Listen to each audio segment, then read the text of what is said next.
ফের মালদায় শুটআউট। এবার মালদার কালিয়াচক থানার শাহবাজপুর গ্রাম পঞ্চায়েতের বামুন গ্রামে এক যুবককে গুলি করল দুষ্কৃতীরা। গুলিবিদ্ধ যুবক আশঙ্কাজনক অবস্থায় চিকিৎসাধীন মালদা মেডিকেল কলেজ হাসপাতালে। জানা গেছে গুলিবিদ্ধ যুবকের নাম জাবেদ শেখ, বয়স 27 বছর। সে পেশায় ভিন রাজ্যের ফেরিওয়ালা। মাসখানেক আগেই বিহার থেকে ফেরি করে বাড়ি ফিরছিলেন। বাড়িতে রয়েছে স্ত্রী সহ 2 ছেলে 1 মেয়ে। জাবেদের শ্বশুর ও তার স্ত্রীর অভিযোগ, মঙ্গলবার গভীর রাতে জাবেদ বাড়ির পাশে ভুট্টা খেতে শৌচকর্ম করতে যায়। ওই সময় কেউ বা কারা ভুট্টা ক্ষেতের মধ্যে গল্পগুজব করছিল, যা দেখে জাবেদ চিৎকার করতেই তাকে লক্ষ্য করে দুষ্কৃতীরা গুলি চালায়। গুলি লাগে কোমরে। ওই অবস্থায় তাকে সঙ্গে সঙ্গে উদ্ধার করে নিয়ে যান মালদা মেডিকেল কলেজ হাসপাতালে। তবে কে বা কারা কী কারণে গুলি চালালো সেই সম্পর্কে তারা কিছুই জানেন না। তাই গোটা ঘটনাটি খতিয়ে দেখতে কালিয়াচক থানার পুলিশ তদন্ত শুরু করেছে বলে জানা গেছে। আমার জামাই পেছাব করতে যাচ্ছিল মাকয়ের খেতে, মানে কিছুটা লোক গল্প করছিল 2 জন। তো পেছাব করতে বসেছে, মানে ওর নজরটা পড়ে গেছে ওদের উপরে। তখন বলেছে কে আছে রে, কে আছে রে। তখন ওরা পিছন থেকে গুলি। আওয়াজ পেয়ে আমি বাইরে বেরিয়েছি, তো আমার স্বামীকে আমি শুধু পড়ে থাকতে দেখেছি, আর আমি কিছু দেখিনি। আমি সারা শরীর লাড়ছি, কোথায় কি হয়েছে, কিছু এমনি অজ্ঞান হয়ে গেছে নাকি। দিয়ে যখন আমি এখানে গাঞ্জিটা একটু ছিঁড়া দেখলাম, গাঞ্জি ছেড়ে দেখছি, তখন এই জায়গাটাতে কারা গুলি মারলো আমরা বলতে পারবো না কারা। এদিকে এই ঘটনায় শুরু হয়েছে রাজনৈতিক চর্চা। বিরোধীদের অভিযোগ, মালদায় একের পর এক দুষ্কৃতিমূলক কর্মকাণ্ড ঘটে চলেছে, অথচ পুলিশের কোনো হেলদোল নেই। সেই কারণেই দুষ্কৃতীদের এই বাড়বাড়ন্ত। সারা পশ্চিমবঙ্গ জুড়ে এই তৃণমূলের সরকারের আমলে পুলিশ প্রশাসনের অবস্থা তথৈবচ হয়ে দাঁড়িয়েছে। মালদায় কয়েকদিন আগে সুস্থানীতে শুটআউটের ঘটনা ঘটল। গত কয়েকদিন আগে চাঁচলে সন্ধ্যাবেলা 6টার সময় একদম জনবহুল এলাকায় ডাকাতির ঘটনা ঘটল। গতকাল আবার কালিয়াচকে শুটআউটের ঘটনা ঘটেছে। মানে মালদা জেলার ল অ্যান্ড অর্ডার পরিস্থিতিটা এমন জায়গায় পৌঁছেছে যে সাধারণ মানুষ আশঙ্কাতে আছে, ভয়ে আছে। এই সরকার পুলিশের যে এবিলিটি বলে জিনিসটা, সেই জিনিসটাকে নষ্ট করে দিয়েছে। পুলিশের এফিসিয়েন্সি বলে কিছু নেই, দক্ষতা বলে কিছু নেই, এবং এতে দুষ্কৃতীরা সাহস পাচ্ছে। দিন দুপুরে এই ঘটনাগুলো ঘটছে। পাল্টা বিভিন্ন দুষ্কৃতিমূলক কর্মকাণ্ডের পেছনে বিরোধীদের ইন্ধন রয়েছে বলে দাবি করেছেন জেলা তৃণমূল নেতৃত্ব। আইন শৃঙ্খলার অবনতি করবার জন্য বিরোধী শক্তির মদতে কিছু দুষ্কৃতকারী এইসব এলাকাগুলো এইসব ঘটনাগুলো ঘটাচ্ছে। আমরা পুলিশ প্রশাসনকে বলেছি, কঠোর হাতে যে সমস্ত দুষ্কৃতিমূলক কাজের যে সমস্ত ঘটনা ঘটছে, সেটা পুলিশ কঠোর থেকে কঠোরতম ব্যবস্থা গ্রহণ করবে এবং জেলা প্রশাসন সমস্তভাবে সজাগ রয়েছে। আমরা জনগণকেও সজাগ থাকতে অনুরোধ করব। রাস্তার কাজ না করে বিল তুলে নেওয়ার অভিযোগকে ঘিরে শোরগোল মালদার ইংরেজবাজার ব্লকের মিল্কি গ্রাম পঞ্চায়েত এলাকায়। জানা গেছে, মিল্কি গ্রাম পঞ্চায়েতের বাবুপাড়া এলাকায় জয়ন্ত পোদ্দারের বাড়ি থেকে শেরু মিয়ার বাড়ি পর্যন্ত কংক্রিট ঢালাই রাস্তা তৈরির কথা ছিল। সেই কাজের জন্য বরাদ্দ অর্থের পরিমাণ ছিল 2 লক্ষ টাকা, সামান্য কিছু বেশি। কিন্তু বরাদ্দকৃত অর্থে কোনো কাজ না করেই মাস 2 আগে মিল্কি গ্রাম পঞ্চায়েতের প্রধান, উপপ্রধান ও সচিব মিলে বিল তুলে নেন বলে অভিযোগ। গ্রামবাসীদের তরফে এই অভিযোগ জমা পড়ে জেলা শাসক দপ্তরে।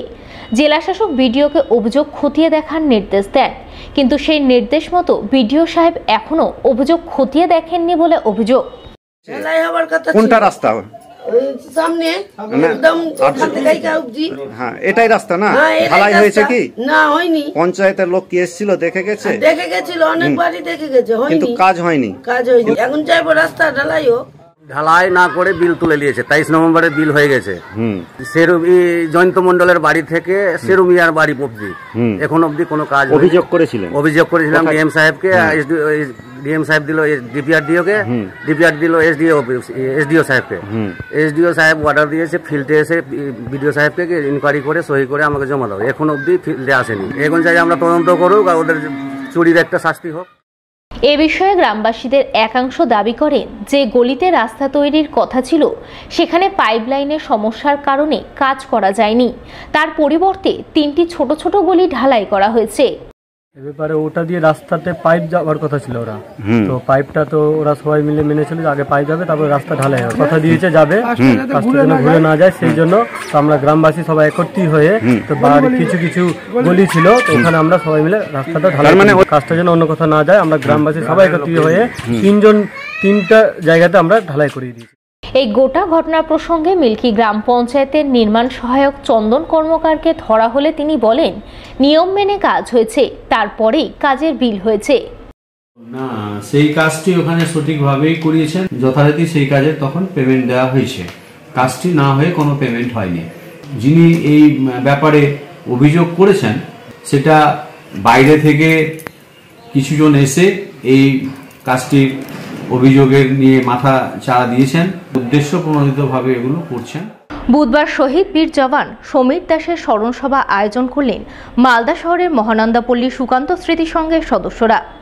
এই উপলক্ষে এদিন নানান কর্মসূচি পালন করা হয়, যার অঙ্গ হিসাবে প্রথমে শহীদ সমীর দাসের প্রতিকৃতিতে শ্রদ্ধাঞ্জলি নিবেদন করেন 22 নম্বর ওয়ার্ডের কাউন্সিলর বাবলা সরকার, 20 নম্বর ওয়ার্ডের কাউন্সিলর চৈতালি ঘোষ সরকার, 26 নম্বর ওয়ার্ডের কাউন্সিলর গৌতম দাস সহ এলাকার বিশিষ্টজনেরা।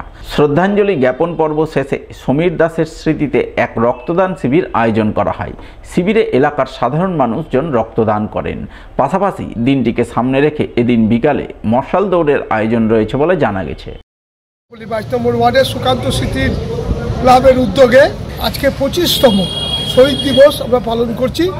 আমাদের পাড়ার ছেলে, আমার ভাই সমীর দাসের, তিনি 1999 সালের আজকের দিনে কাশ্মীরে পাকিস্তানি দুষ্কৃতীদের আক্রমণে হত্যা হয়েছিল। তাই আজকে আমরা সকাল থেকে রক্তদান শিবির, তার শহীদে মাল্যদান এবং আমরা সাথে সাথে আজকে গরিব মানুষের মধ্যে ফল বিতরণ, কম্বল বিতরণ সহ আমরা বিকেলবেলা আমাদের ভবানী মোড় কার্নিভালের ওখান থেকে এক মশাল দৌড়ের প্রতিযোগিতা করি। প্রাক্তন প্লেয়ার, বর্তমান প্লেয়াররা সবাই মশাল নিয়ে ওখান থেকে দৌড় শুরু করে সন্ধ্যা 6টায়, এবং এখানে এসে শহীদ বেদিতে সেই মশাল দৌড় শহীদের সমীর দাসকে শ্রদ্ধা জানিয়ে সমাপ্তি করা হয়। প্রয়াত বিধায়ক মায়ের জন্মদিন পরিবার পরিজনদের নিয়ে বৃক্ষরোপণ কর্মসূচি পালন করলেন সাংসদ মেয়ে। বুধবার এমনই উদ্যোগ চোখে পড়ল মালদার ইংরেজবাজার ব্লকের কোতোয়ালিতে। উল্লেখ্য, আগামী 1 জানুয়ারি সুজাপুরের প্রয়াত প্রাক্তন বিধায়ক রুবি নূরের জন্মদিন। তাই মায়ের জন্মদিন উপলক্ষে বুধবার বৃক্ষরোপণ কর্মসূচি পালন করেন রাজ্যসভার সাংসদ মেয়ে মৌসুম নূর। এদিন তিনি তার পরিবার পরিজনেদের নিয়ে নূর ফাউন্ডেশনের ব্যানারে কোতোয়ালির কিশোর সংঘ ক্লাব প্রাঙ্গণ, তারাকালী মোড় ও কোতোয়ালি বাজার এলাকায় 5টি করে মোট 15টি চারাগাছ রোপণ করেন।